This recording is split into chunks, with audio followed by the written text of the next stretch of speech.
هفتخان رستم، قسمت دوم، بیابان تشنگی.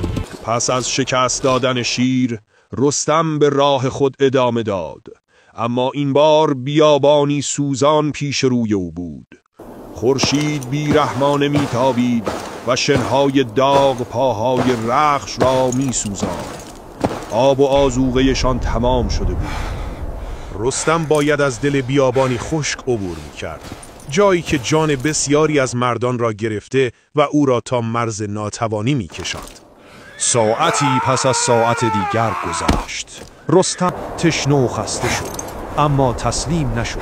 ناگهان از دور چشمش به سبزی افتاد. با امید به زندگی دوباره خود را به آنجا رساند و چشمه‌ای پاک یافت. او و رخش جان تازه‌ای گرفتند و سفر را ادامه دادند. اما این تنها گرما و تشنگی نبود که در راه کمین کرده بود. برای آشنایی با تاریخ ایران و جهان با پیج تاریخی فکتس همراه شوید.